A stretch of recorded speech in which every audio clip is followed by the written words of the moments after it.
The Dave Hooker Show. A presentation of Off the Hook Sports.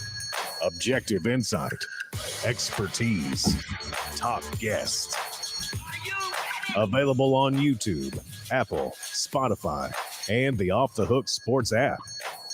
Download now for free. Also available on offthehooksports.com. I compute and obey. Now to Dave Hooker. Ready.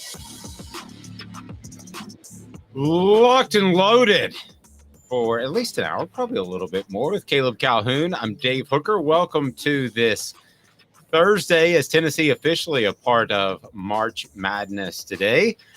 We'll get Caleb's thoughts on that. I'll also share what I think that they should do in the NCAA tournament. The SEC tournament, what they will do in the SEC tournament. We'll have some predictions as far as how deep they go. Nick Saban is whining about multiple things, which are the most significant, which are altruistic, which are just looking out for his last 3 years on the job. Short timer, Nick Saban. And also, we will get to some winners and losers of the NFL Combine and some comparisons that I've been able to draw from talking to former Vols and guys in the know that are able to take a look at a Jalen Hyatt and take a look at a Darnell Wright and say, that guy kind of reminds me of him. So that series continues on offthehooksports.com. Be sure and mash that like button right now. We appreciate that. And also feel free to share. And if you haven't subscribed yet, you're crazy.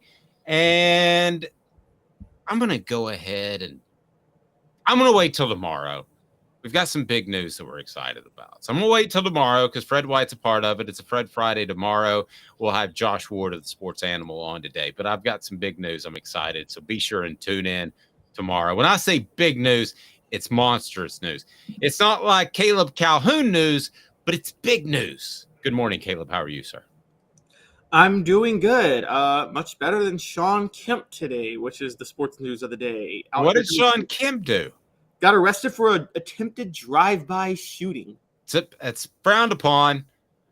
He was so good in NBA jams, and then he gained 50 pounds, and it all went downhill from there. Well, if you're keeping score at home, when everybody talks about the stars MJ faced in the 90s, well, one was Sean Kemp and another was Karl Malone. These are very, very questionable human beings when it comes to stars he faced in the 90s now.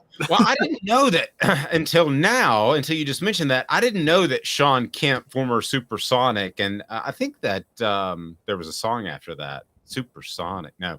But with the Supersonics, I didn't know that he had a questionable past. I knew that he had questionable choices at the buffet because he was one of the most exciting players in the NBA. And he came back one offseason, and he was a bit heavier.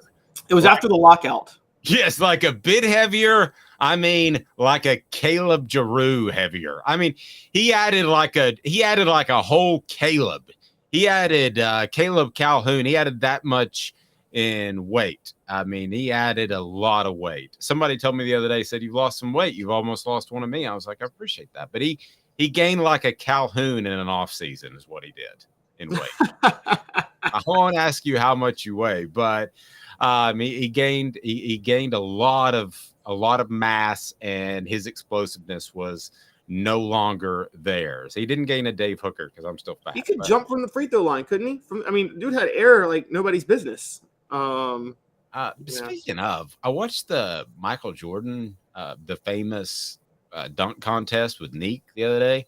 Mm-hmm. You remember Clyde Drexler doing a jump from the free throw line as well, right after Jordan?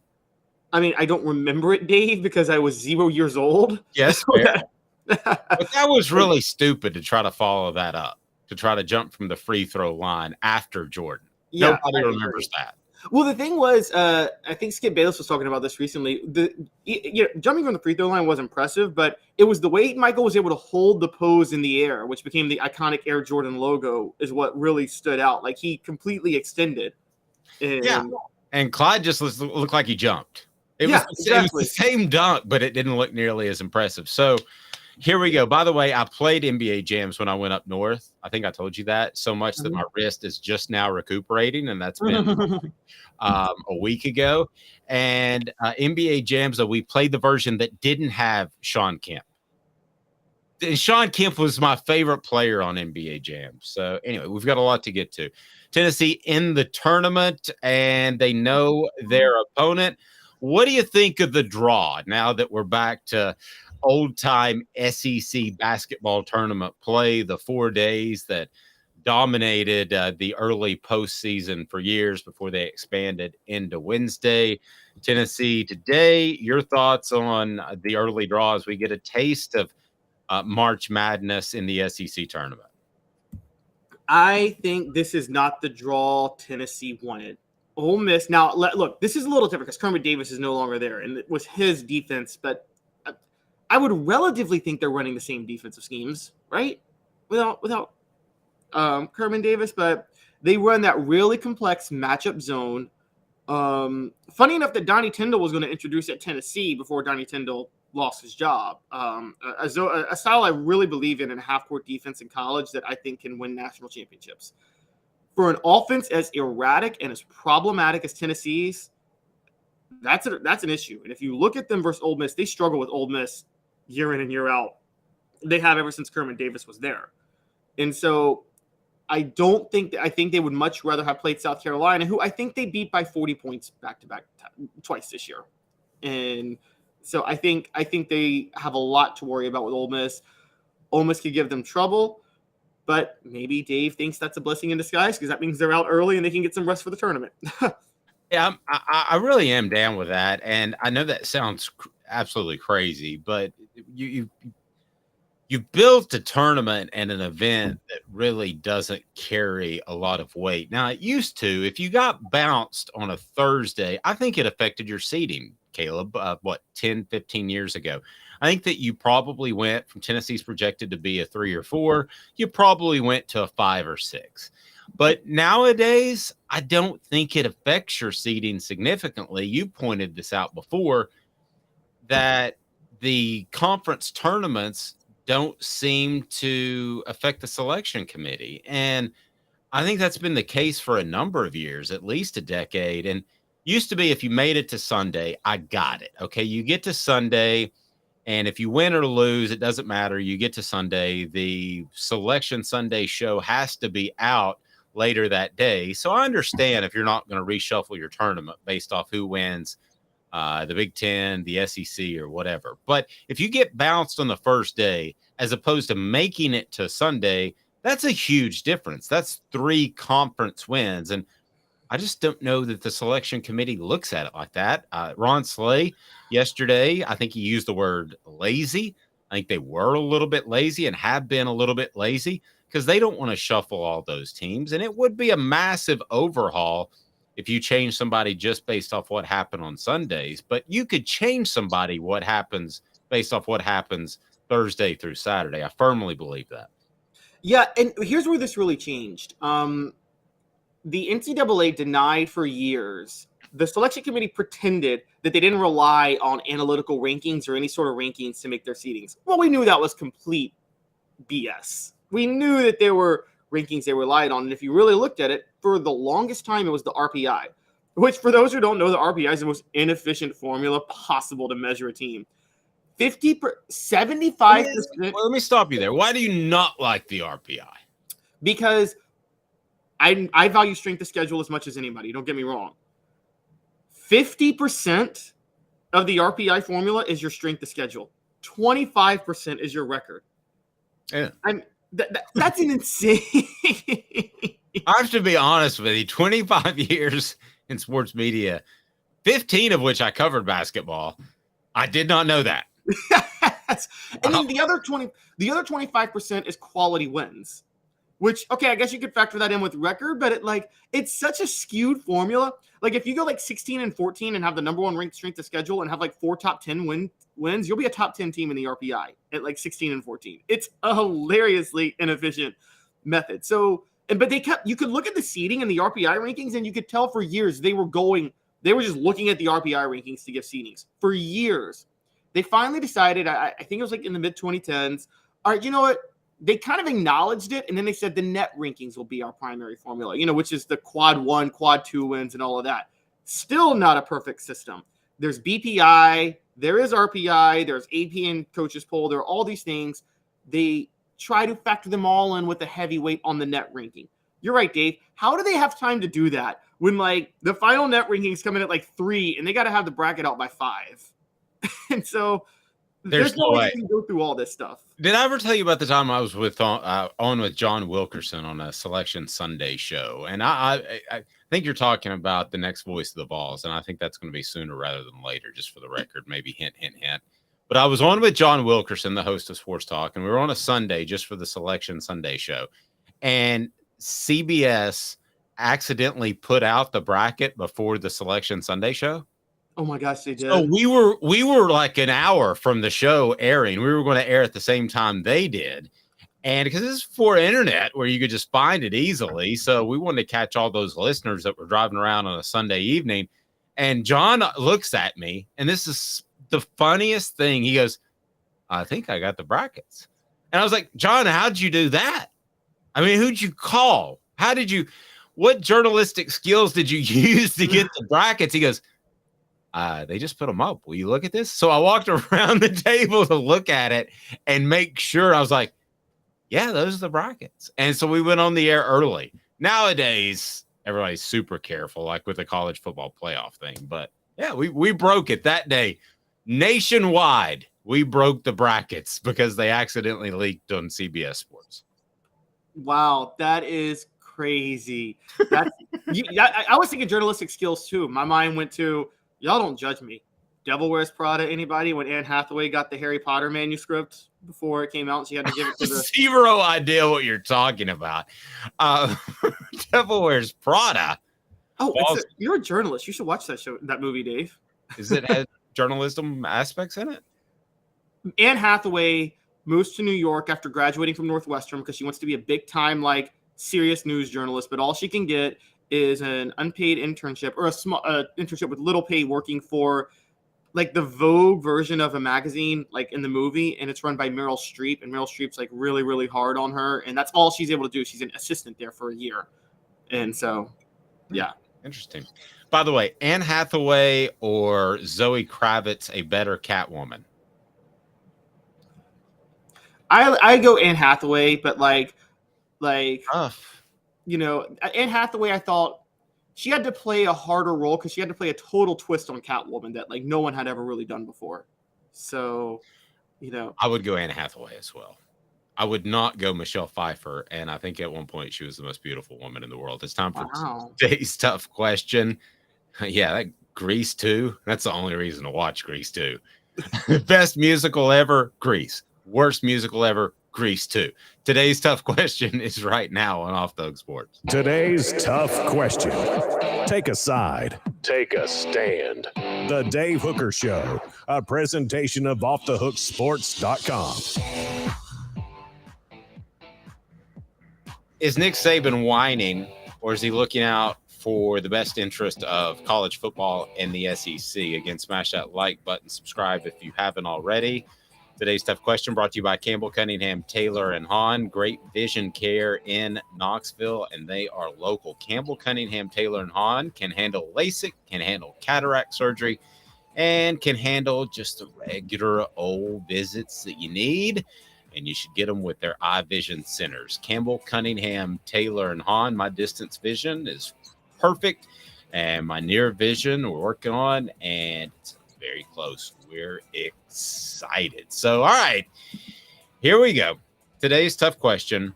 Nick Saban, is he just simply whining, and what is he whining about? Now, we did talk about the permanent opponents, in which it's Alabama, Auburn, and Tennessee. I will go ahead and tell you on that one, he is definitely – I'm sorry, LSU. So it'd be Tennessee, Auburn, and LSU. Yes. I will go ahead and tell you he is definitely whining on that one. There are no other choices, and that's the bottom line. And he can gripe about it because Tennessee's good now, but if Tennessee was bad, he would be fine with it. If Tennessee was the Tennessee of 4 years ago, he'd be perfectly fine with it. that's whining. But Caleb has other issues with Nick Saban, the dean of the SEC and the most successful coach perhaps in the history of college football, considering the competition. Caleb, why is Nick Saban whining? So a few days ago, and this is funny because this ties in because Ross Dellinger was the one who leaked their reported potential permanent opponents for the teams. Saban spoke with Ross Dellinger to discuss his thoughts on some changes. Well, I told you no question that they had talked. Remember? Yes, you did. Yeah, there was zero question that they had spoken.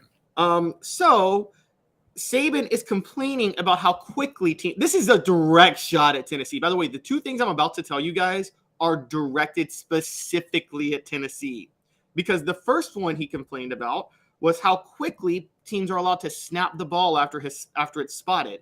And he talks about how the way it his quote is something like, the way it used to be, officials would stand over the ball while you got set and you couldn't snap it immediately after they moved off. And he asked if it's good for the sport that teams can snap the ball within 7 seconds of the play clock. Well, I'm sorry. I thought a play clock meant you could snap it whenever the heck you wanted to snap it once you're set. And he played that card years ago. Here's where I'm backing you 100%. And I am a Nick Saban fan. I think he's done a lot for the sport. I think the sport's better when Alabama's good, okay? So I will tell you that I like Nick Saban. A lot of you out there are like, what the H, Dave? You're crazy. But I like Nick Saban being in the sport. I'll be a little bit sad when he retires. But that's whining. Period. End of the discussion. That's whining, because he said the same thing 10 years ago, 15 years ago. And what did he do? Well, about 12 years ago. What did he do? He went out and hired Lane Kiffin to install just that type of offense. It's exactly what he did, a high up-tempo offense. And now he's getting away from it because he sees Kirby Smart winning in the old physical route. That is whining. So what else with today's tough question? Well, then, as part of it, this is blatantly whining to me, too. Nick Saban went on Stephen A. Smith's No Mercy podcast, and they did an interview. That was his first mistake.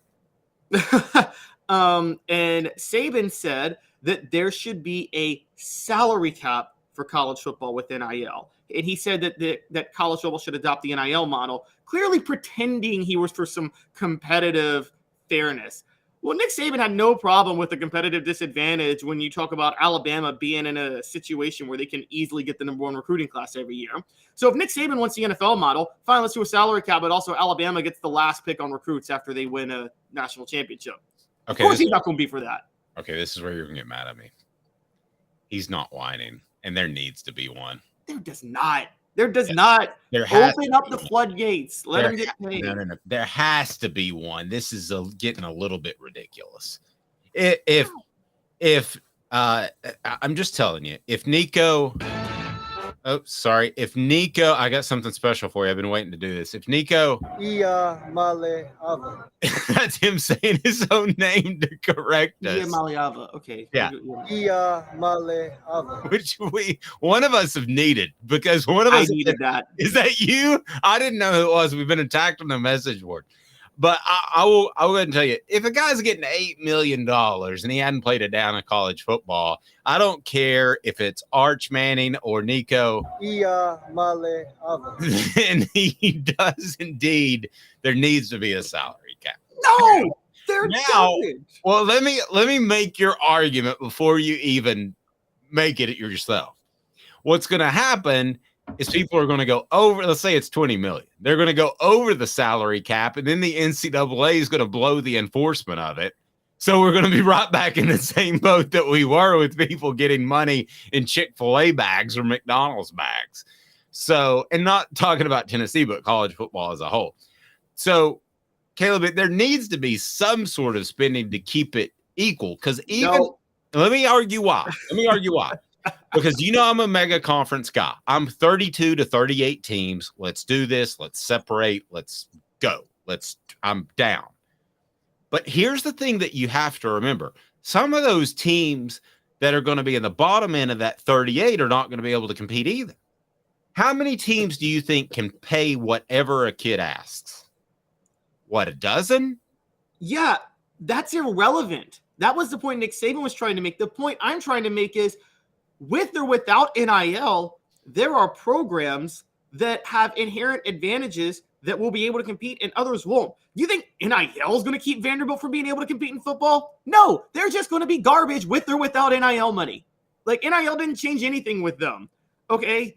My point is, if you're worried about some sort of competitive equity, the way the NFL has, if you're worried about that in college football, well, then you need to limit like the number of 5 stars the school can recruit. That's the only way to do it. Hey, look, Georgia and LSU have built it. We've talked about this 1,000 times, Dave. Georgia, LSU, and Ohio State are the 3 easiest schools to recruit in. They already have an unfair competitive advantage without NIL money because they're in states that are just loaded with talent and you can fall asleep and get a top 5 class. Alabama's on that second tier, but right there, because they can go into Georgia, North Florida, wherever. So there's already a competitive disadvantage because I don't care what salary cap you put in. I don't care if you get rid of NIL. Vanderbilt and Georgia will never be on the same level no matter what you do. So you might as well let the star athletes get paid. Well, for the record, Vanderbilt's not in my 32 to 38. But they're there. They're in the SEC, and they're not getting kicked out. Not if you go mega conference, you could make the split. I know you can't kick them out of the SEC, but if you go mega conference, you could. Mr. Jones, I think, is the first time he's been posted. Posted brings up a good point. First, Smoky Mountain Red said, I think it's too late for a cap. You're probably right. A cap might kill the NCAA, which isn't a bad thing. Actually, I think it would strengthen it. And they just added like 40 enforcement people. But I think Mr. Jones here brings up a great point. $8 million is worth it because of the recruits his name attracts. Whose name? That's right. Yeah. You also left out one big thing too. Okay. Well, let me quickly address Mr. Jones's point, because you and Mr. Jones, which I think it was a song, but your name, your image, your likeness, your money. Yes. That is beyond NCAA or college football rules. That's the laws that govern our country. And I will retract my earlier argument against you, Caleb. I'm not the guy that digs his heels in the sand like Stephen A. Smith that you love. I'm the guy who will admit when I was wrong. And I will say I get the philosophical point, but Saban in this case, he's not whining because Alabama could throw out as much money as anybody. He's just wrong. He is whining. He's mad because Alabama can't throw out as much money as anybody. We tracked this with NIL money last year. On 3 was talking about the largest initiatives. This is why he whined about Texas A&M last year.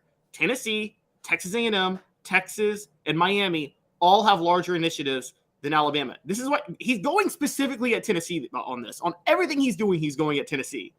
And is he going against Tennessee? Now, that's a heck of a question. I will tell you that, yes, I think he is probably going against Tennessee because they've got their stuff together. But surely Alabama's going to get their stuff together.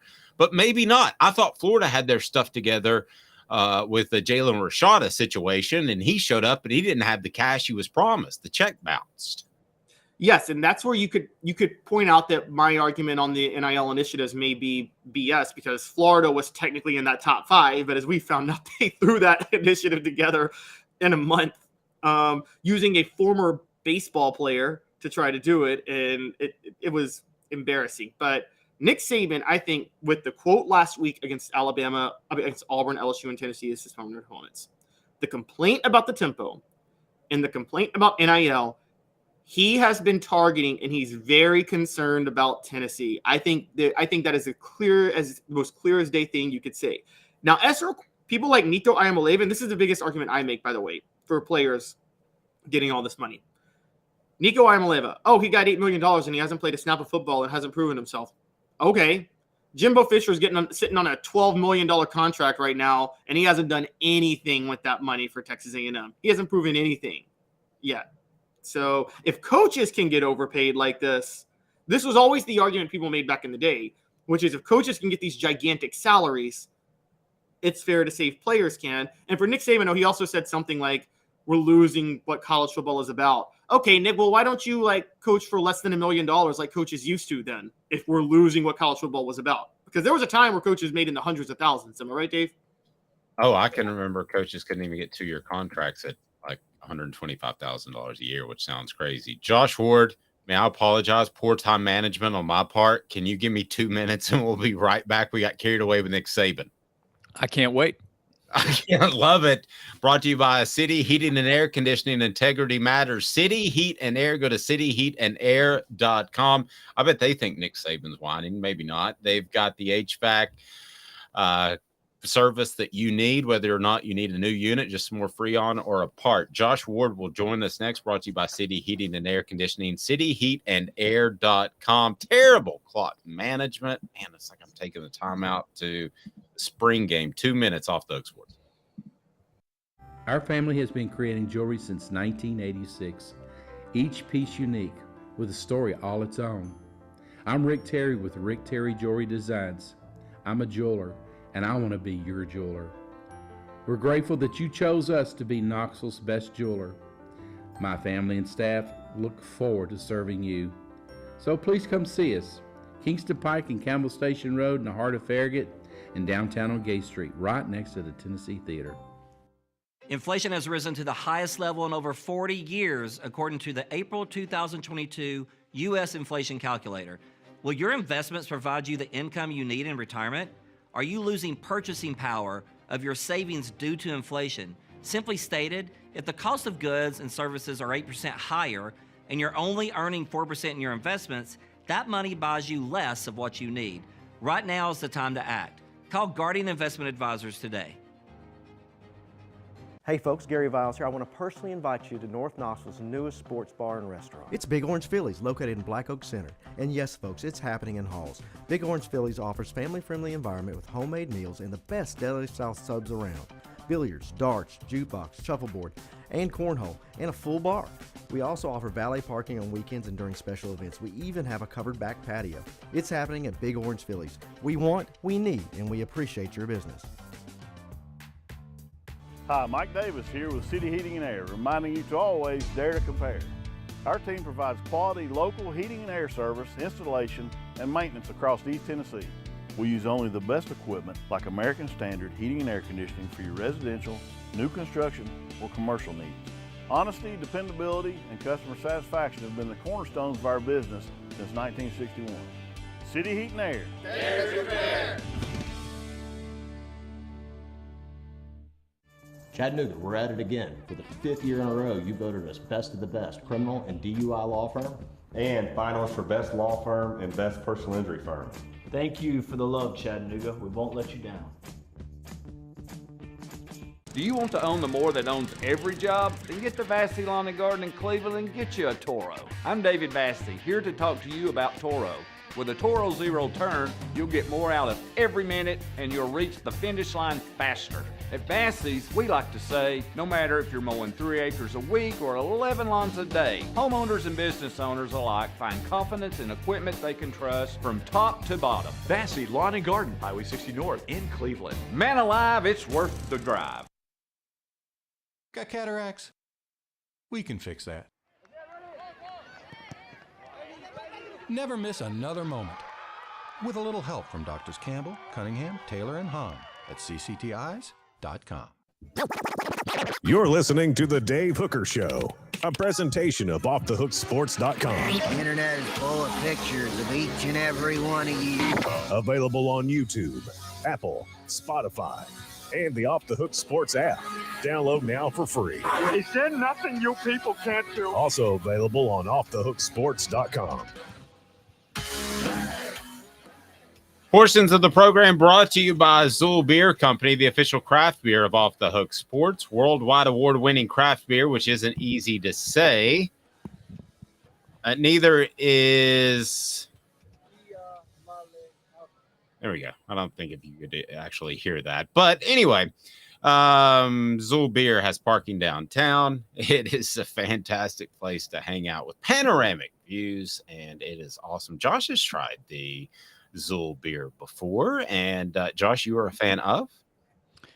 Yeah, I like IPA, so that's where I start. But Mexican lager, whatever your preference is, you're going to be taken care of. The setting is awesome. It's cool to drive by. We've driven by in downtown Knoxville, had passengers in the car say, "What's that place?" Oh, that's Zool Beer. Really cool spot. So hanging out there is really Really fun, great setup for everybody, and the beer is top notch. Josh starts with the IPAs. He ends with tequila. Depends on how much time and what time bedtime is for the little ones, aka me as well. Yeah. Josh's kids are of the age where he deserves tequila, but he's probably not able to have it very. For breakfast. Yeah, it's nothing like a tequila sunrise. Here we go, kids. Time to go to school. Josh, Nick Saban whining about the pace of play. He's done this before, and then wanting an NIL salary cap. Let me get your thoughts on that. What do you think about? Is this just whining, or does he really care about the game? Both. Well, I think it's I think it's partly whining. I think it's looking for some other competitive advantage to what he has done best in the past.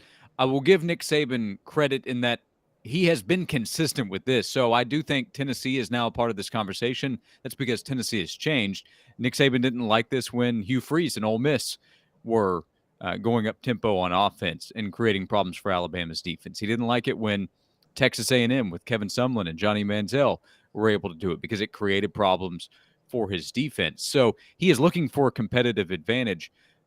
The greats look for a competitive advantage, no matter what their advantage is. When you see great athletes that complain to officials, they may be better than everybody else. They're still going to complain to officials, work the officials, because they're trying to create some kind of competitive advantage. So I don't think what Saban is saying now is specifically about Tennessee. I think it's about that style of play, which Tennessee is now a part of. So Tennessee is now in the mix. Same with when he talks about the opponents that Alabama would face every year. Yeah, it's a compliment to Tennessee that he's saying, hey, why do we have to play Auburn, LSU, and Tennessee? He's fully aware of why those three teams would be it. But, if Tennessee were playing Alabama, LSU, Auburn every season, then Tennessee fans would be saying, this is absurd. Why are these our three opponents? I know a lot of fans that are very happy to have the idea of Vanderbilt and either Kentucky or South Carolina, not because they cherish those matchups, because they cherish those wins. So Saban is looking for a competitive advantage. He is number one in the game. He's also probably still the most hated coach in the game. So when he makes these kinds of comments, it is going to ruffle feathers, especially in Knoxville. Let me ask you this. I want to change gears a little bit, and Dennis Dodd, who I like, and have zero problem with him, but he said that he had heard whispers that Nico, and by the way, we're just in case we mispronounce his name, we've got him ready. Thank you, Nico. But the whispers that he wasn't worth the $8 million that he was being paid. Let me just ask you, before we get into expectations and fair expectations for year one, what in the world could he do to not live up to expectations in the 2.5 months he's been on campus? Yeah, I don't know what Dennis Dodd thinks the expectation was to this point. Like, at least allow him to go through a full practice at the university. Maybe that should be on the table before we start to discuss living up to expectations. Also, the blurb from Dennis Dodd seemed to imply that Nico's expected to come in and start this year. Nobody in Knoxville thinks that's the case. Nobody. Could he end up being the starter? Yes. But Joe Milton is the expected starter at Tennessee this upcoming season. So, we can argue, is a player worth this amount of money or not? But the way it's written is based on what people are expecting on the field from Nico right away, and that's just not true. So it was a silly, weak report. If you're going to put something like that out there, you need to have something to go with it to explain. But Dennis Dodd did not do that. So I honestly have no idea what he's talking about. I've not heard any whispers that people in the program are saying, you know what, wish we didn't have this guy. So worth, we can have that kind of debate about anybody. Are they worth what they make? But as it applies to expectations on the field for Nico, there's nothing to point to because he hasn't even practiced yet as a quarterback at Tennessee. Now, I can tell you that during Pruitt, Dooley, and Butch Jones, people would ask me, Tennessee's in good shape now, right? And I'd heard stuff behind the scenes that I wouldn't report yet. And I'd just go, we'll see, and I would just be nice. But I mean, I have heard zero that Nico has not lived up to expectations. In fact, I've heard he showed up and he was taller than a lot of people thought. I've heard the ball pops out of his hand, that he has the fantastic arm you would expect. Sometimes when you see it in person, it can be a little different. But everybody I've talked to that's watched him throw, he's been fantastic, which I want to ask you, Josh, just a general question. What are fair expectations? And I want to ask the same thing at Caleb here. What are fair expectations just in year one? When the bowl game's all said and done, you look back and you say, he achieved what he needed to achieve. We're talking about Nico? Yes. Not Dennis. Yeah. I mean, like the hope is that he doesn't play all that much, that he's playing late in games where they're going to blow out some opponents. And Joe's able to stay healthy and be the guy and be productive all season long. So, Joe in mop-up duty put up some numbers, and he took care of the football, and he threw some bombs. And I think that's probably what you're hoping to see out of Nico, is that he's able to flash that potential with some younger players. So late in games, you have a long touchdown pass to Nathan Laycock, and you're able to see the ability that everybody's talked about with Nico running the offense against what will be weaker competition. If Joe either doesn't work out or is injured, well, that changes the conversation in terms of what the expectation would be. If that were to happen, then I think you're hoping that Nico is still able to show that promise, but is able to do enough to build on into the future to show that you can win around him, that you can build around what he is at that position, because he's made up like a quarterback that should run a Josh Heupel system with his arm, his quick release, his mobility. Everything that he has is essentially what you would draw up to be a Josh Heupel quarterback. But expectations for 2023 right now should be very low for Nico, because he's not expected to play that much. Mr. Jones agrees with you, and I'm going to go to Caleb. Mr. Jones says take over and blowouts and get his feet wet, learn and grow.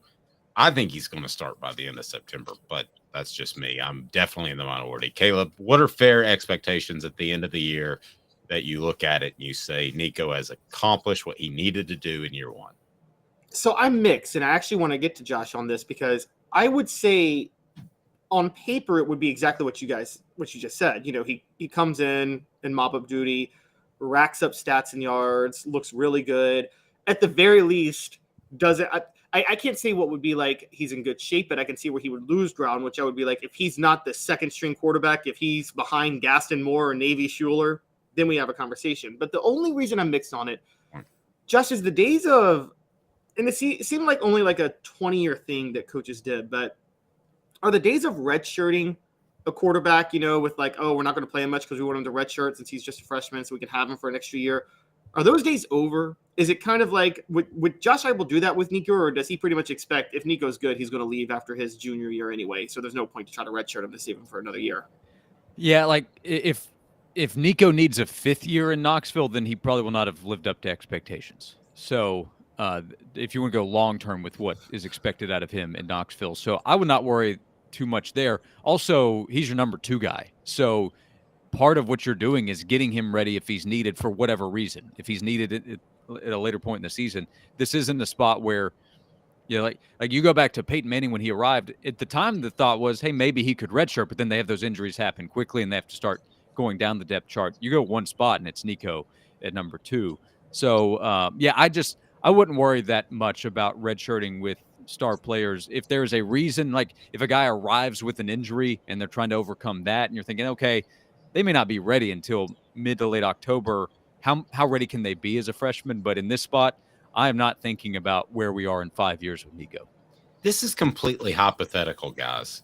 But are you guys both telling me, and Josh, I'll start with you, that if Nico behind closed doors isn't at least pushing during some point in the season, and I'm assuming Joe Milton's completely healthy, but that's an okay year. If he just adds 20 pounds and he comes out next spring, 2024, and he's a bigger guy and he knows the system, that's an okay year. I expect a guy of his talent level, and what I've seen from Joe Milton, other than the Orange Bowl, I expect him to push him, but I feel like I'm really in the small minority here. Well, maybe. I think you want him to push in the idea of, okay, if he's needed, we don't expect much of a drop off. But what you don't want to create, in my opinion, is a schism, a debate of, okay, do we have the right guy out there? You want Joe to do everything that you expect him to do, and with his time now running the offense, everybody kind of rallies around him. He is the next leader of the offense, while everybody would still have confidence in Nico if he's needed. A comparison that's been made and makes sense is when Trevor Lawrence arrived at Clemson, Kelly Bryant was the guy, but everybody recognized the talent was so overwhelming with Trevor, and there were some limitations in what Kelly Bryant was able to do. He was a quality college quarterback, but not a difference-making talent. Trevor Lawrence was a difference-making talent and helped them win a national title. Joe Milton does have high-level talent. It's more about does he show on the field all that they see in practice and all of the tools that he possesses? Can he turn that into high-level play in SEC games? If they believe that he's going to do that, then he should be the guy, and you get Nico ready to be your quarterback in 2024. So that's why it comes back to Joe. Look, if Joe still shows problems that we saw in 2021, then yeah, this becomes a real conversation, and Nico could absolutely push. Yeah, Josh, it's funny you brought up Trevor Lawrence and Kelly Bryant because you said something earlier that I've told Dave, which my line has been Nico. It's like if you created a quarterback in a lab to run Josh Heupel's offense, it would be Nico. It reminds me. You guys did kind of echo each other on that. Caleb said that before. Sorry. It reminds me of Tim Tebow falling out of the sky into Urban Meyer's lap. Like you could not create a better quarterback to run Urban Meyer's spread offense than Tim Tebow. So with that said, do you see similarities with this with Joe Milton to Nico as there were with Chris Leak to Tim Tebow, where in 2006 everybody knew Tim Tebow was going to be the future legend at Florida, but Urban Meyer stuck with Chris Leak. I'm not saying Tennessee's going to win a national championship this year, but stuck with Chris Leak, brought in Tim Tebow for situational plays, and then Tim Tebow was ready to take off the next year. Do you see that similarity more than Kelly Bryant and Trevor Lawrence? Well, the thing with Tebow is that, yeah, he was perfect in situations. The arrival of the jump pass and his power running that he was able to bring into the offense is something that Chris Leak did not have at that position. So it was a great combination as they were able to continue to develop Tim, and we know what he was able to do his next year, take off and win the Heisman Trophy. I think, Joe, by the way, when we talk about building a quarterback in the lab, Joe's not a bad quarterback to build as well, to put out there. Again, it's, what does he how does he run the offense? What does he see? His running ability, I see as more power, straight line. He's not going to be as shifty as Hendon and what he was able to do kind of as a natural runner with football, but he obviously has mobility. Look at the Pittsburgh game right before he was injured when he had a long run, and there are ways that you can use him around the goal line with his size. So in terms of using Nico as a complement to Joe, I'm not sure there, but developing him and recognizing, okay, he's the next guy, similar to what Tebow did as a sophomore. Yeah, I think that can absolutely be a comparison. Yeah, I don't know that, Joe. And by the way, that's saying that is recognizing Tim Tebow had one of the great seasons of all time. He won a Heisman Trophy, putting up crazy numbers. So, but Nico as a rated prospect is actually not that far off from what people are saying he could become. Yeah, Milton coming in for, let's say, Hendon Hooker because he has a bigger arm on a Hail Mary. I see that. I don't see a situation in which physically that Nico would necessarily be better. Maybe he's a more fluid runner is about the best, but then you get him hit. And if he gets hurt and you've just injured your backup, I wouldn't do that. So I wouldn't either. Your future too be a problem. I mean, it's one thing if he's the first stringer and he gets hurt. I mean, that happens. It's another thing to put him out there in situal running plays, and he's the future of the franchise. Let me ask a couple of questions about Nico. 4 Downs brought to you by Andy Mason Real Estate, andymasonrealestate.com. Go to him. Over 40 years of experience in the Knoxville area. More questions about Nico, and Andy has the best service and the best prices in real estate in Knoxville. andymasonrealestate.com. 4 Downs now. 4 Downs. 4 questions. 4 answers. The Dave Hooker Show. 4 Downs. A presentation of offthehooksports.com. Okay, I'm going to throw this at each of you. And 4 situations, and you tell me if the fans start calling for Nico. Not that he plays, not that the coaches put him in, but the fans start calling for Nico to play. All right. Everything goes great. First down, they are in the college football playoff. That's an obvious no, correct? Yeah, at that point, they're calling for Joe to win the Heisman. Yes. And Joe to find some sort of waiver to come back another year. Yeah. All right. Second down, lost to Florida in September. A good portion of fans are calling for Nico to play. Start with Josh. Yay or nay? Yay, because that'll be the first real opponent they play, with all due respect to Virginia. And if Tennessee loses at Florida, I think the fear from Tennessee fans will be that, is this program taken off, or was last year because of the guys we had? So they would then turn to, we got to get this fixed. Nico can be the guy to fix it. Caleb. I'm with Josh. Yay. Like, I don't even if it's a game where like Joe Milton throws for like 350 yards and 3 touchdowns, if they lose, I still think they would call for Nico at that point. So yeah, I'm a yay. I thought that you guys would be split on that. I'm a little surprised. Okay, so going into the Alabama game, whether it's South Carolina, Texas A&M, or Florida, one loss going into the Alabama game, would fans start calling for Nico? That would be still a very respectable record, as Tennessee would be 6-1. So if they were to lose, let's say, to A&M going into a game at Alabama, would you hear the Nico shouts at that point significantly? I will say nay to that one. Part of that would depend on how the game goes, for sure. If their defense just comes in and stifles Joe and he looks bad, then fans could say, actually, against higher level competition, not sure here. But I'll say nay in that scenario. Caleb?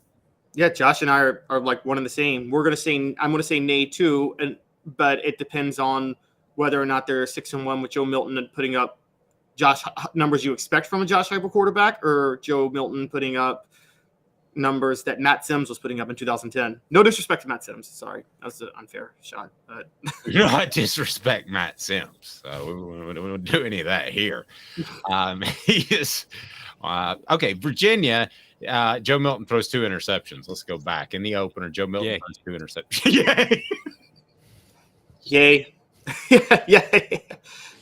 Josh isn't. Neither of you all. What if they win by 30? I remember the reaction to the Bowling Green game when they won, 38-6? And there was already panic that Monday or Friday. It was a Thursday night game. So, yay. Really? 2? Well, okay, 1 interception. That one maybe not. I mean, that could be like a tip pass 2. Then you've got a problem. No tip pass. No tip pass. One, I would say no. 2, I would say yes. So, I've taken a lot of calls over the years, Dave. So, yeah. So fun. Okay, both of you guys. An interception, 1 interception, they win by a last-second field goal over Virginia in the opener. What's the score on this last-second field goal? It is 28-27. Yay. Yeah, that's a yay. So you're kind of describing App State, where there was all kinds of panic there. Not necessarily a call for the quarterback in that game, but panic. So, yeah, the panic in this spot would be about quarterback. So, a big yay. Okay. Yep. Fifth down like the old Colorado game. Dennis Dodd just says, play the Nico guy. Let him show his worth. I love the verbiage as well. Whispers is what Dennis Dodd said. There are whispers. Yeah. I know. I've done a lot of are there like some staff members hanging out behind the bushes? I don't know. I've done a lot of interviews, and I've done a lot of interviews that were sourced, and nobody ever whispered to me, not one time. It wouldn't play great for the audience here, but we should have We should have done this segment just whispering to each other. I mean, quarterbacks. I've had coaches call me and said, I'm leaving this place. They passed me over. But it was a cell phone, and they spoke in a normal tone.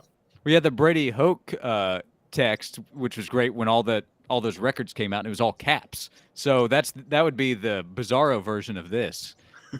Whispering, maybe in small font versus all caps from Brady Hoke. Yes. Mr. Jones says sweet nothings. How about that? Just whispering sweet nothings. All right, so I got to get your thoughts on what the Vols do in the SEC tournament. I know Caleb has a follow-up to that, but my thinking is they should throw the thing and get best prepared for the NCAA tournament.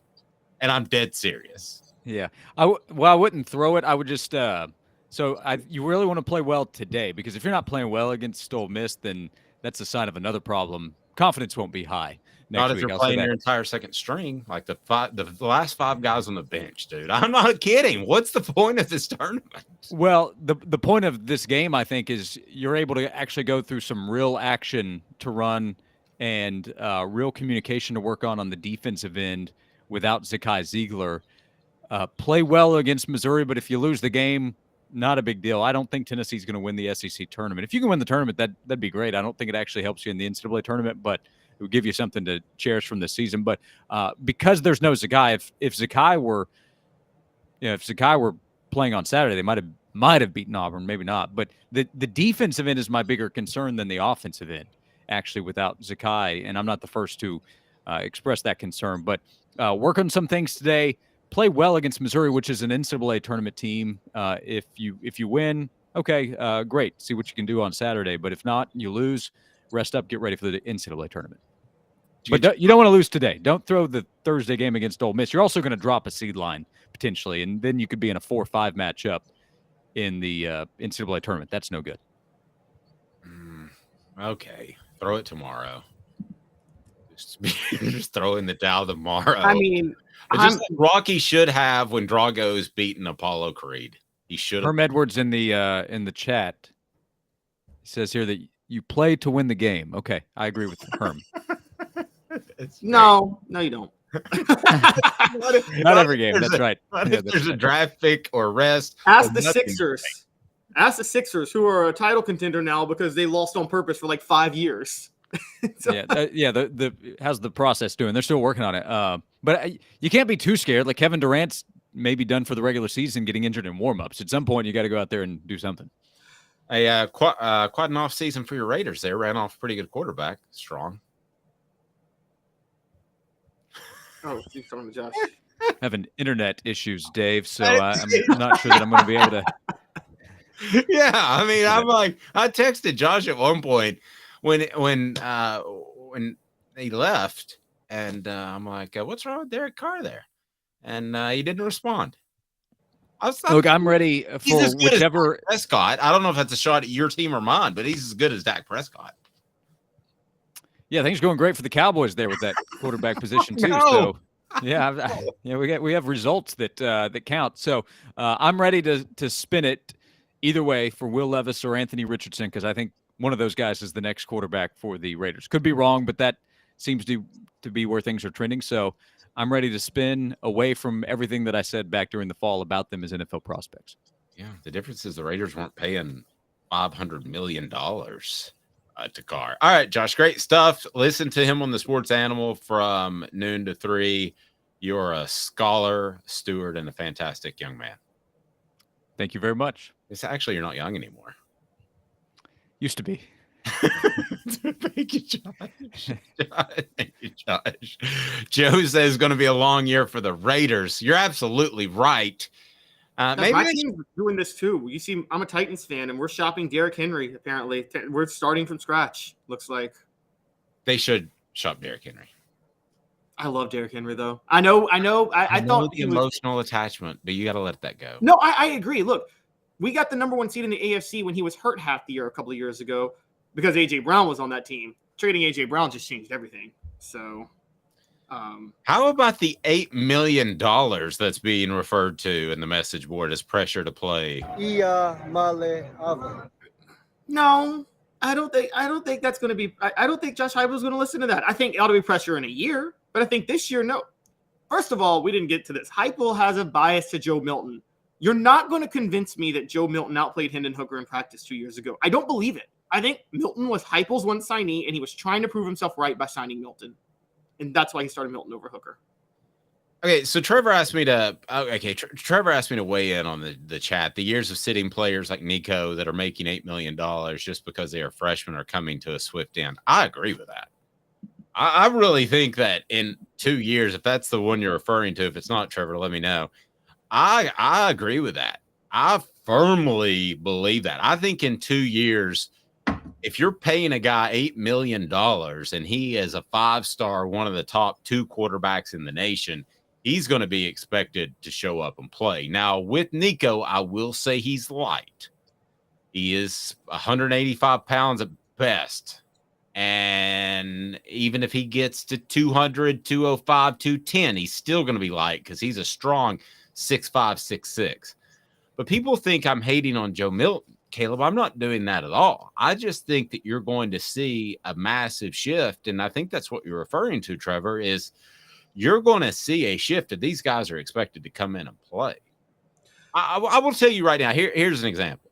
So we're in the NIL game with Jacob and Cooper Mays. I'm very, very, very happy to pay those guys to be a part of the program. I think they deserve it. I've said players deserve more money.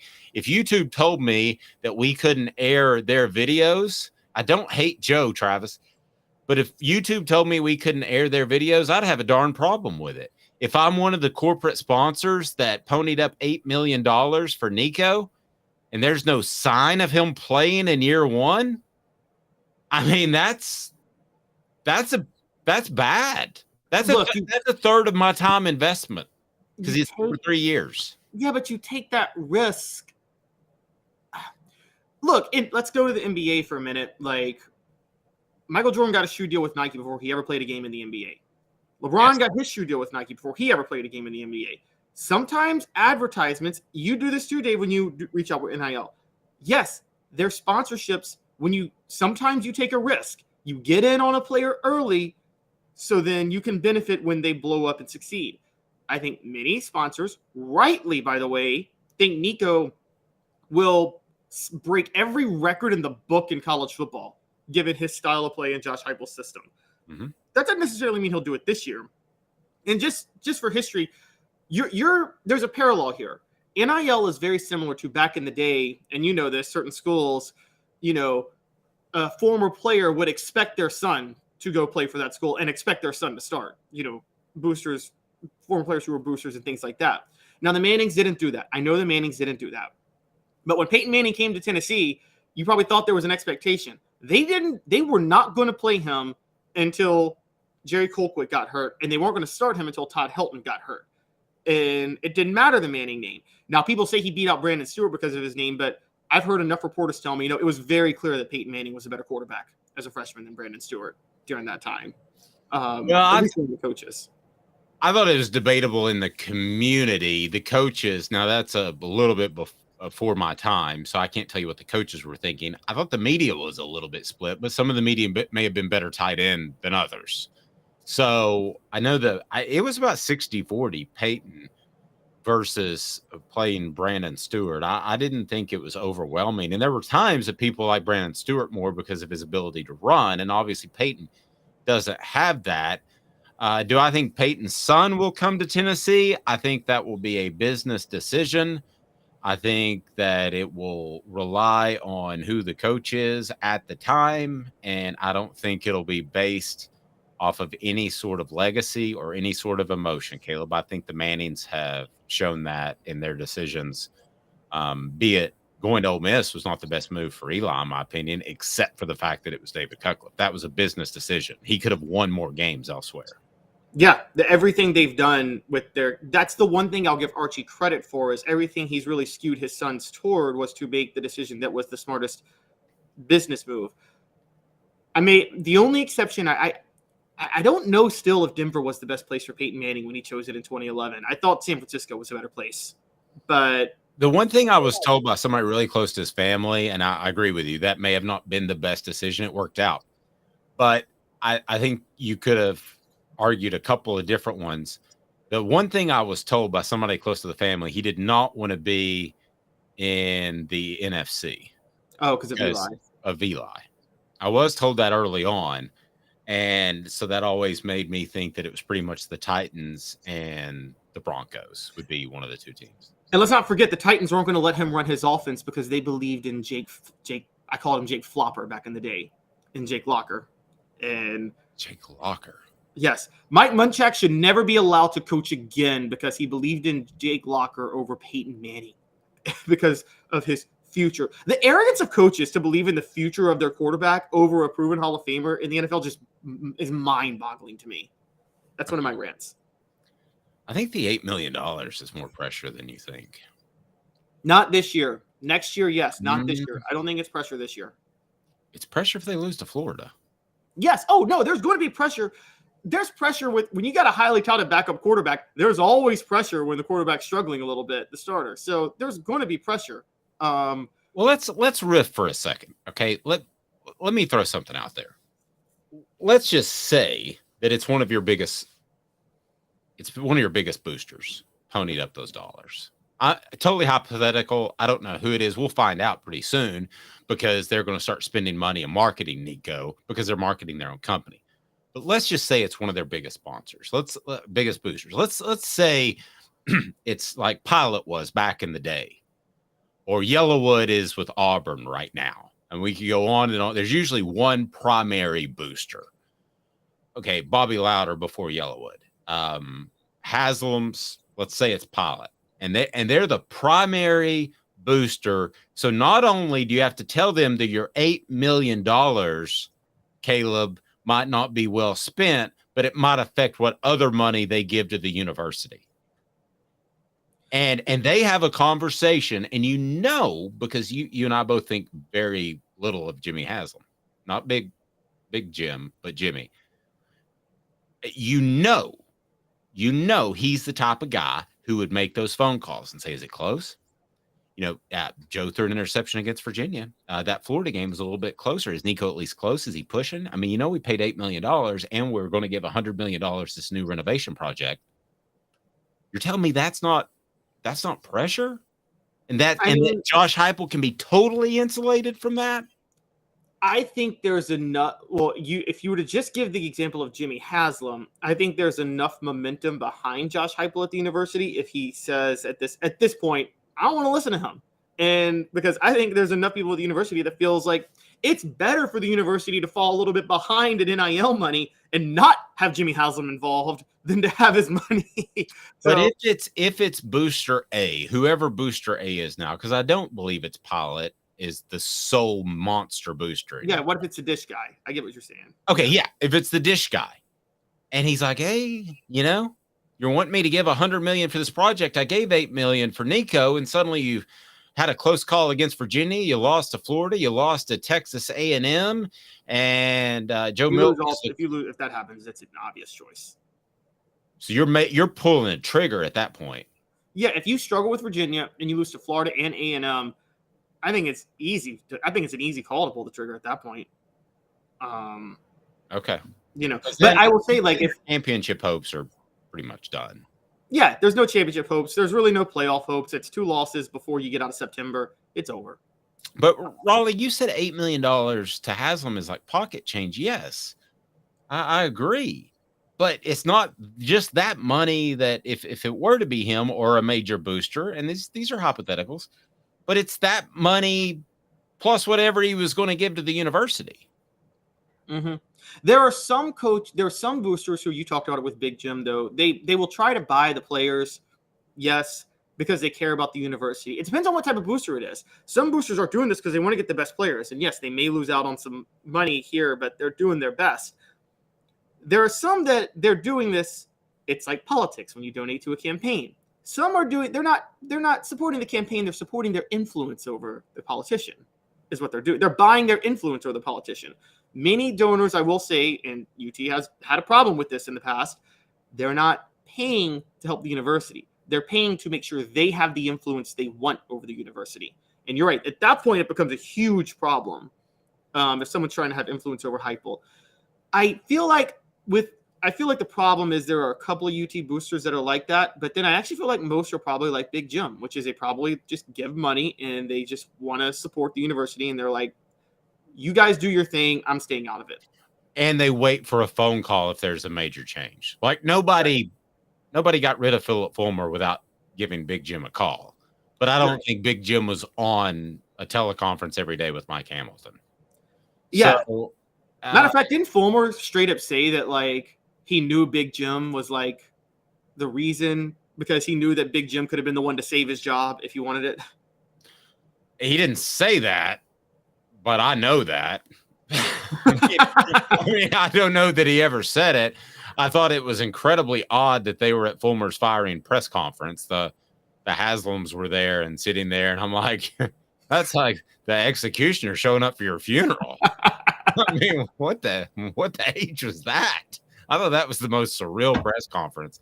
That's also when John Adams got dog cussed by a lot of current players when they had the players go into the media room. And I remember turning to Bob Kessley and saying, this could go south. And he goes, that is true. Because I thought some of John was number one, I was number two of, I think, media that the players wanted to beat up. And they traversed all 85. Josh Briscoe was the only one to speak up, though, which is weird. Let me ask you this, though, real quick, because I want to get to winners and losers of the NFL Combine. Is Nico already worth $8 million? Because somebody pointed out on the message board, and this is a good point, 5 stars are coming in now. Tennessee had a good recruiting class and would have had a good recruiting class without Nico, but it would have looked a whole lot different. Yeah, I mean, I think he is in that regard. I know that happened with Peyton Manning in the 90s. Peyton Manning, a lot of elite offensive weapons came because they wanted to play with Peyton. What happened with Heath Schuler and what they did with Heath Schuler, too. Yeah, that's true. And so that would make Hooker kind of the Heath Schuler because of how they developed him, and that would make Nico the Peyton Manning. Yes, exactly. And look, I think Nico's already worth $8 million because I don't see how he doesn't work out. I'm going to say it. Like, I keep insisting. I've never staked my claims on a recruiting prospect before, but I've seen highlights of Nico and his style. That is literally everything. Again, Josh Heupel could not construct a better quarterback to run his system. I mean, we're going to see. It's a disappointment if Nico doesn't break every passing record at Tennessee before he's gone. Ouch, career pass. Okay. All right. That's a lot. Click on the like button, thumbs up. We appreciate it. If you haven't subscribed yet, what are you thinking? If you haven't told a friend, what are you thinking? We have the app as well. We're everywhere you get your podcast. So turn your notifications on, because I'll give you an example. We're going to visit with Cooper Mays and Jacob Warren today. So if you don't have your notifications on, then you absolutely have to do that to get the various content that we're throwing out. And we got a big announcement tomorrow that we're excited about. So the next quarterback after Nico is the D. Martin. Yes, he is. But first, let's wait and see what happens with There we go. That's how you pronounce it. We're back in 2 minutes. He's Caleb Calhoun. I'm Dave Hooker, having fun with my new hot buttons. Winners and losers of the NFL Combine. And why is everybody going crazy that Jalen Hyatt ran a 4.4? Like that's something great. It ain't. Stay tuned. I'll tell you why. And so will Caleb Calhoun. With all that sun, sand, and salt water, the beach is a very relaxing place. Unless you wear contacts. Ow! Open your eyes to the best the beach has to offer with LASIK vision correction from Campbell Cunningham Laser Center. Do you want to own the more that owns every job? Then get to Vassy Lawn and Garden in Cleveland and get you a Toro. I'm David Vassy, here to talk to you about Toro. With a Toro Zero Turn, you'll get more out of every minute and you'll reach the finish line faster. At Vassy's, we like to say, no matter if you're mowing 3 acres a week or 11 lawns a day, homeowners and business owners alike find confidence in equipment they can trust from top to bottom. Vassy Lawn and Garden, Highway 60 North in Cleveland. Man alive, it's worth the drive. Hey folks, Gary Viles here, Viles Automotive on Callahan Drive. I've been selling cars here in East Tennessee for 27 years. In that time, I've come to realize it's not about the car. It's about you, the customer. So I'm here to take care of you just like family. Good credit, bad credit, you name it, we can get you taken care of. If we don't have it, we can find it for you. We go across the country to get any vehicle that you want. And here at Viles Automotive, we don't believe in fake numbers. We just give you great deals. And as always, we want, we need, and we appreciate your business. Hi, Mike Davis here with City Heating and Air, reminding you to always dare to compare. Our team provides quality local heating and air service, installation, and maintenance across East Tennessee. We use only the best equipment like American Standard heating and air conditioning for your residential, new construction, or commercial needs.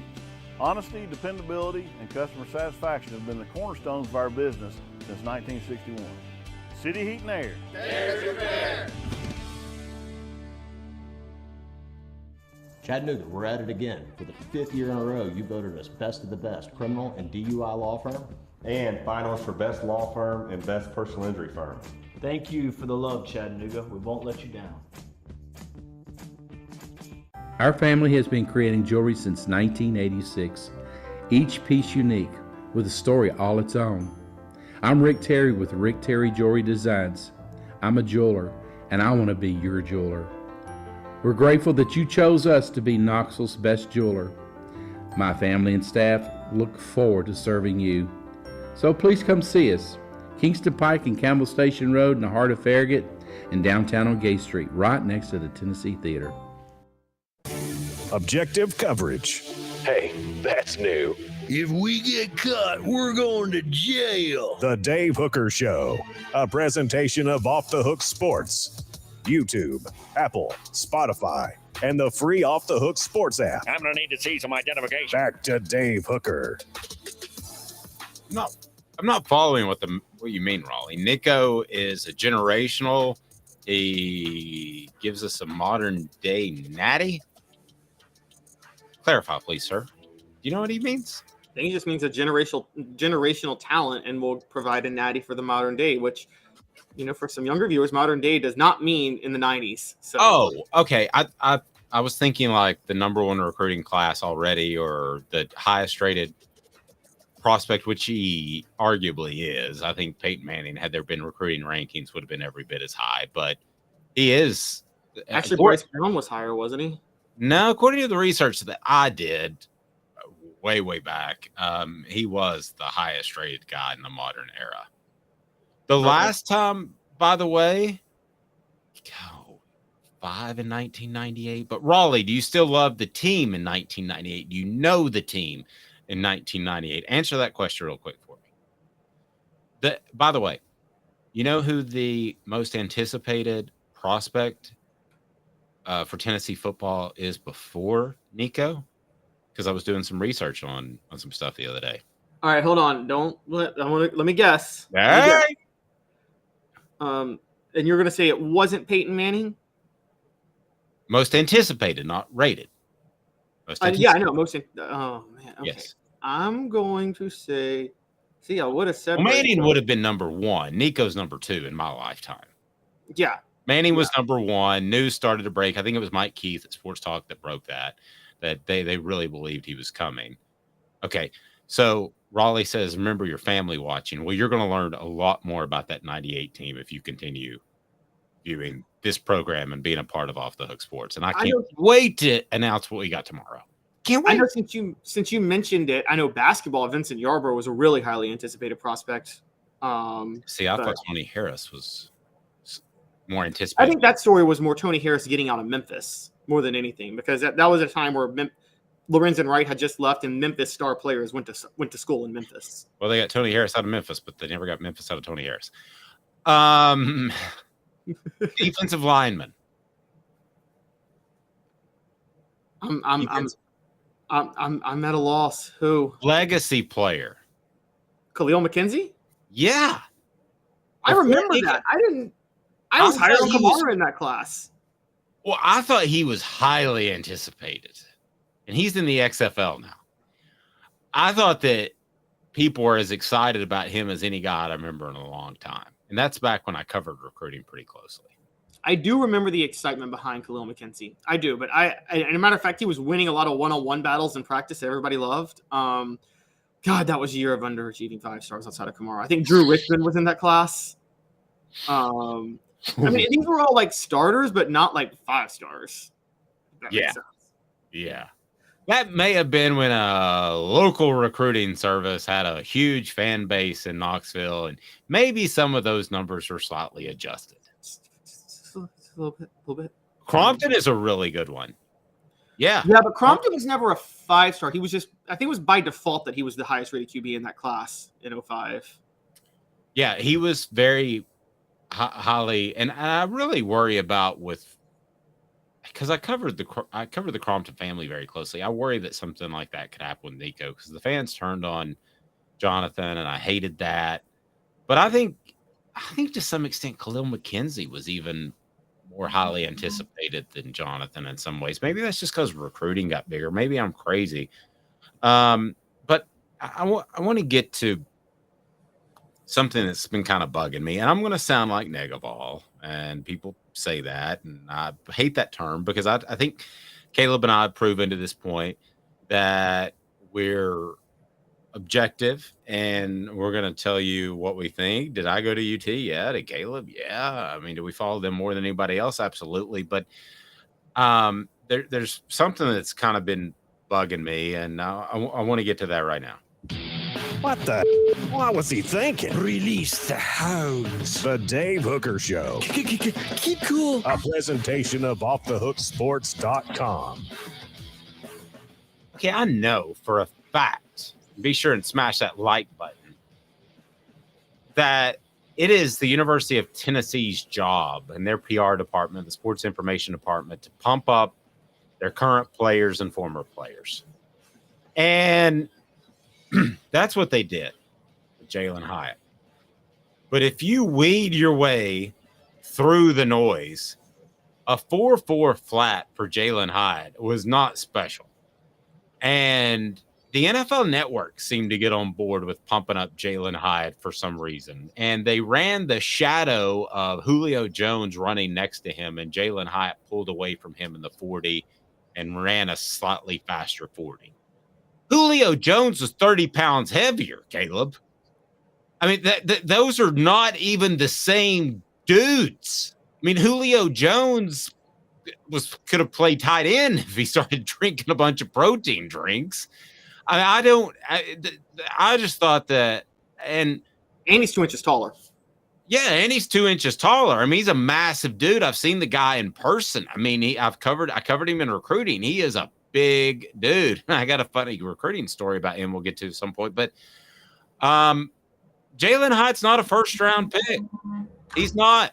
Cedric Tillman very well might be. He's a better all-around player. And in the series that we've got ongoing right now with people I'm talking to from UT,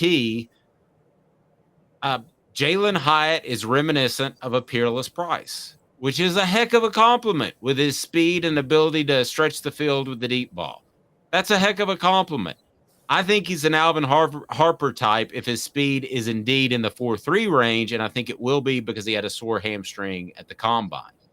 But right now, to think that Jalen Hyatt had a great combine showing after pulling out early with the hamstring and running a 4.4 flat, that's not – Mr. Jones says 4.4 is pretty fast. Yes, it's pretty fast, but linebackers run 4.4s, Caleb. I thought he would be a solid mid 4.3 guy. I really did. And we're not splitting straws. That's a big difference.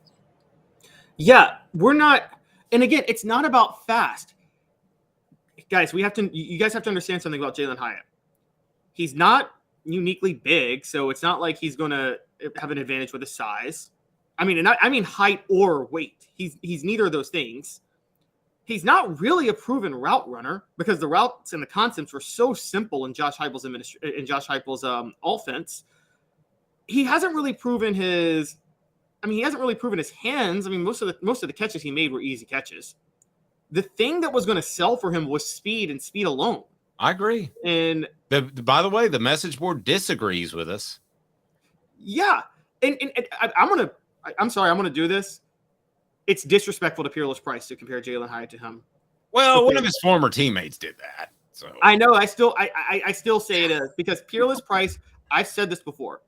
If Peerless Price were 6'3", he'd have been arguably the greatest wideout of all time. He was 5'11" and played like he was 6'3". His concentration is some of the most impressive concentration I've ever seen from a receiver. I still think he's I still have him.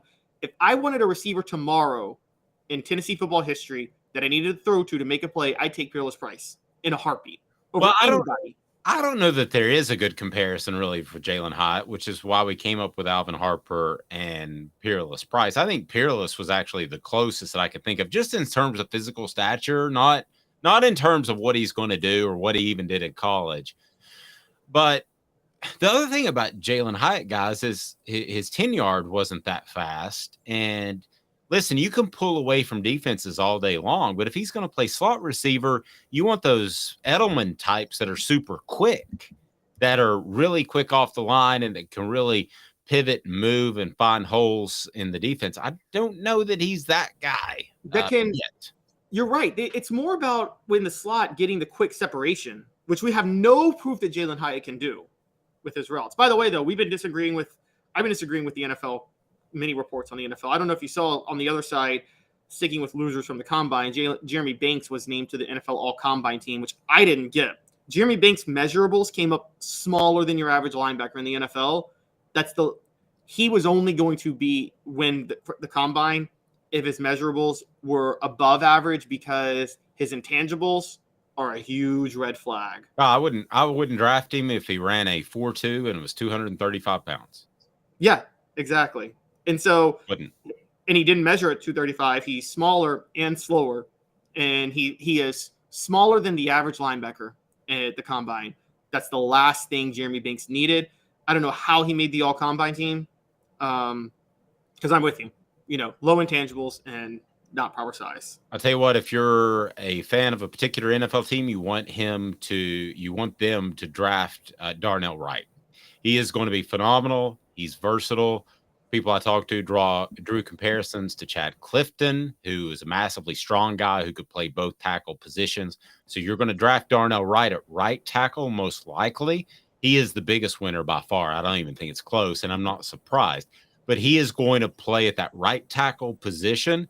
And then if something happens to your left tackle, you can shift him over. So you don't usually take guys on the right side with a right-handed quarterback that high, but they're going to do that with Darnell Wright. He's going to go around pick 20 to 25, and I wouldn't be upset with any team or be surprised if they decided to reach a little bit more and take him with the 15th to 20th pick. Mr. Jones says 5 TDs against Alabama. I agree, but that wasn't a great Alabama defense for Jalen Hyatt. But let's move on.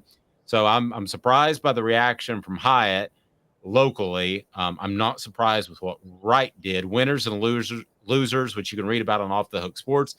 Winners and losers from the combine. Who else? So Jeremy Banks and Jalen Hyatt are my 2 losers. I think bar none, they're the 2 losers. I don't question Jalen Hyatt's character. I don't put him in the same category as Jeremy Banks, guys, but there are just other reasons Jalen Hyatt did not do what he needed to do. You're right. Biggest winners. Yeah, I agree. And we had a post. Deebo Samuel ran a 4.48 I'm telling you, I'm going to be done with Jalen Hyatt. Jalen Hyatt is a straight ahead runner. He does not have the shiftiness of a Deebo Samuel. It's not many people walking the face of the earth do. That's a special type of. It's pretty much Christian McCaffrey and Deebo Samuel have that sort of shiftiness and speed. And Jalen Hyatt doesn't have that. Nobody in this draft has that. Go ahead. Yeah. So I'm with you. Darnell Wright's the biggest winner. And the funny thing is Darnell Wright had the highest expectations coming into the combine. Mm-hmm. So it was hard for him to live up to those, and he lived up to all of them. I mean, this guy is there's a reason he's the only 5-star on the team the past few years. Second biggest winner to me, I think, is Byron Young. I think Byron Young did himself a lot of favors. Any questions there with 40 time? No. And a very, very, very raw. Okay. And the one person I talked to about him did not even want to go here because it raises expectations so much. But very, very, very raw, poor man's everything I can to try to keep this in perspective. Leonard Little, which you can read about on offthehooksports.com here in the next day or so. Yeah, that's again, just raw physical ability coming out of college, poor man's. I want to emphasize all of that criteria. Okay. I'm not saying he's going to be anywhere close to Leonard Little. Does that make sense? Right. No, I got you. A couple solid winners. I think Cedric Tillman, I don't think he blew anybody away, but solid measurables at 6'3", 213, 4.54 40. Given that he's a wideout, that's actually not a bad 40 time. And I think the thing that stands out the most is he had a 37-inch vertical and 10-foot 8-inch broad jump, and that's exactly where you kind of want him to be. So that's enough to get him at a top 3-4 round guy, 3rd or 4th round guy, I think. I will tell you something about Tillman. Seeing him at SEC media days, if you would have told me that's a defensive end, I would have bought it. I mean, he is huge. His frame, I was like, who is that? Because I saw him from behind. I didn't see his face. And he looked different than every other skill position player there, maybe other than Anthony Richardson.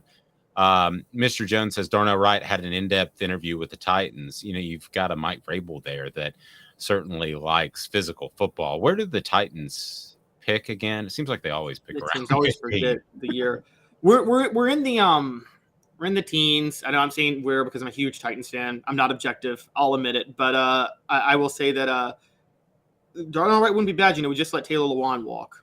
And so maybe there's something there. Exactly. So a couple of winners, and this is weird. There are 2 winners from the combine for Tennessee that you can't really measure. One is Paxton Brooks because it's totally different for punters at the combine. So I think Paxton Brooks was a winner just by being invited to the combine. If you're a punter invited to the combine, you're a winner in that regard.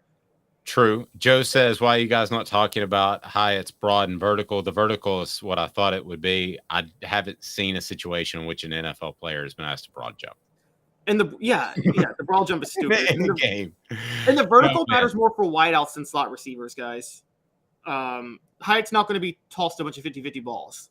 And then the last one is, look, he wasn't able to do any physical stuff, but I still think Hendon Hooker was a winner from the combine. Immensely helped himself, was willing to talk about himself, was willing to show off his confidence without coming across as cocky like Will Levis did. I think he helped himself by showing up to the Senior Bowl when other guys didn't think it was important. I think he has completely turned himself from a 3rd or 4th round pick to a 2nd round pick. And rooting for him. Fantastic young man. I love the fact that he has attacked the NFL. It wasn't that long ago at SEC Media Days. He said that he wanted to be a coach and lead young men, and that was his goal. He didn't even mention the NFL. When I knew he wanted to play in the NFL, but he now believes he can. And what he did, I absolutely love Hendon Hooker and what he has done to prepare himself. I do hope this, though. I hope that he does not go to a team where he has to play. Even though he said he'll be physically able, I hope he doesn't have to play in his first year or at least first half of the season. That's what I'm hoping for. We've got a Panthers fan who said that he hopes they can get Hooker. I'm a big fan of his. You should be. The intangibles will be through the roof. Yeah, I agree. I mean, he's one of the greatest leaders Tennessee's ever had at quarterback. I think funny. I've always loved Josh Dobbs. I have a lot of respect. I think Hendon Hooker has some.